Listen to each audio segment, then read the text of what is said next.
दोस्तों, भारत और वेस्टइंडीज के बीच में पहले टेस्ट मैच का दूसरा दिन खेला गया और आज का दिन बेहद ही रोमांचक रहा। तो ऐसे में आज हम आपको इस वीडियो में बताएंगे भारत और वेस्टइंडीज के पहले टेस्ट के दूसरे दिन की पूरी हाइलाइट्स। तो आप इस वीडियो को अंत तक जरूर देखिएगा। लेकिन इससे पहले अगर आप भी भारतीय टीम के बहुत बड़े फैन हैं तो आप इस वीडियो को एक लाइक जरूर कर लीजिएगा।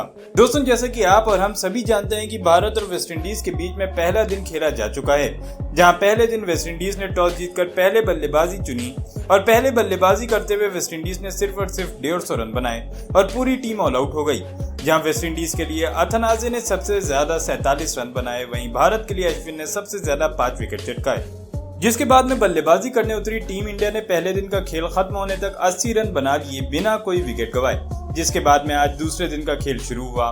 भारत की ओर से यशस्वी जायसवाल और रोहित शर्मा बल्लेबाजी करने मैदान पर उतरे, जहां आज एक बार फिर से इन दोनों ने संभलकर बल्लेबाजी की और शुरू में सिंगल डबल से पारी को आगे बढ़ाया। दोनों बल्लेबाज काफी कॉन्फिडेंस के साथ बल्लेबाजी कर रहे थे, लेकिन वेस्टइंडीज के गेंदबाज भी लगातार सवाल पूछ रहे थे।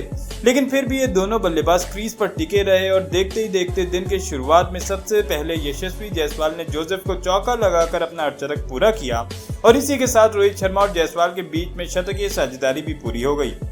जिसके बाद में इन दोनों ने धीरे धीरे पारी को आगे बढ़ाया, जहां 37वें ओवर में रोहित शर्मा ने जोसेफ के ओवर में एक छक्का और एक चौका लगाकर अपने हाथ खोले। जिसके बाद 38वें ओवर में रोहित शर्मा ने सिंगल लेकर अपना अर्धशतक भी पूरा कर लिया और अब इन दोनों की साझेदारी वेस्टइंडीज की टीम के लिए कहीं न कहीं खतरनाक दिख रही थी, क्योंकि ये दोनों बल्लेबाज पूरी तरह से सेट हो चुके थे और अब वेस्टइंडीज की लीड भी लगभग खत्म हो चुकी थी। और दोस्तों, अब रोहित शर्मा भी तेजी से पारी को आगे बढ़ा रहे थे, लेकिन ज्यादा से ज्यादा भारतीय बल्लेबाज डिफेंसिव अप्रोच से बल्लेबाजी कर रहे थे और लगातार खराब गेंद मिलने पर दोनों बल्लेबाज अपने हाथ खोल रहे थे। लेकिन वेस्टइंडीज के स्पिनर भी आसानी से भारत के बल्लेबाजों को रन नहीं बनाने दे रहे थे, क्योंकि स्पिनरों के लिए पिच में मदद थी, जिसकी वजह से बॉल काफी ज्यादा घूम रही थी और इसी वजह से जायसवाल और रोहित सिंगल डबल लेकर ज्यादा से ज्यादा स्ट्राइक रोटेट कर रहे थे। और इस तरफ भारत ने पहले सेशन में खेल खत्म होने तक 146 रन बना लिए बिना कोई विकेट गंवाए, जहां रोहित 68 और जायसवाल 62 रन पर नाबाद थे। जिसके बाद में दूसरा सेशन शुरू हुआ। भारत की ओर से एक बार फिर से रोहित शर्मा और यशस्वी जायसवाल बल्लेबाजी करने मैदान पर उतरे, जहां शुरू में तो इन दोनों ने सिंगल डबल से पारी को आगे बढ़ाया, लेकिन उसके बाद इन दोनों ने अपने हाथ खोलने शुरू कर दिए। खासतौर पर दोनों अब अटैकिंग क्रिकेट खेल रहे थे, जहां भारतीय टीम ने वेस्टइंडीज से लीड भी ले ली थी। इसके अलावा वेस्टइंडीज के गेंदबाज भी डिफेंसिव अप्रोच में गेंदबाजी कर रहे थे और लगातार शॉर्ट पिच पर गेंदबाजी कर रहे थे, लेकिन जायसवाल और रोहित भी अच्छी तरह से उनकी शॉर्ट गेंदबाजी का सामना कर रहे थे।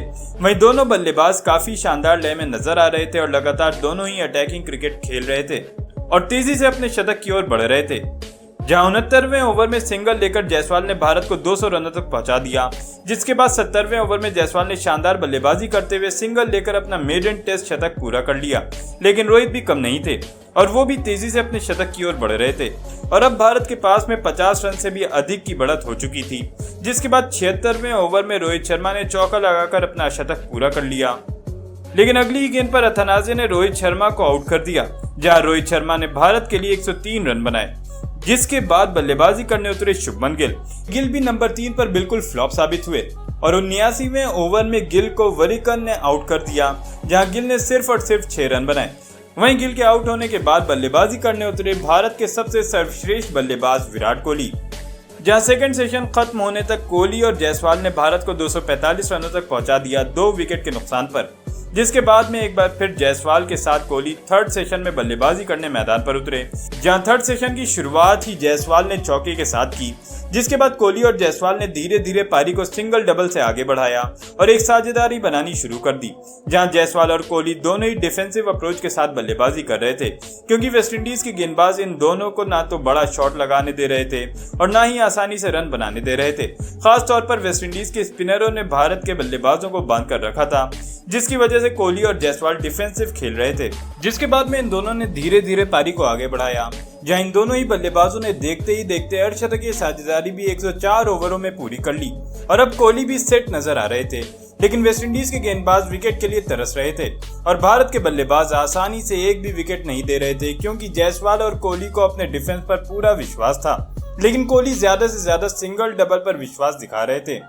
वहीं 109वें ओवर में कोहली ने चौका लगाकर भारत को 300 रनों के पार पहुंचाया और फिर लास्ट के कुछ ओवरों में एक बार फिर जायसवाल और कोहली ने सिंगल डबल लेकर पारी को आगे बढ़ाया और इस तरह से भारत ने दूसरे दिन का खेल खत्म होने तक 312 रन बना लिए और अब भारत के पास 162 रनों की बढ़त है, जहां कोहली 36 और जायसवाल 143 रनों पर नाबाद खेल रहे हैं। तो दोस्तों, आपके हिसाब से क्या कोहली शतक बना पाएंगे या नहीं? अपनी राय कमेंट में जरूर बताइएगा।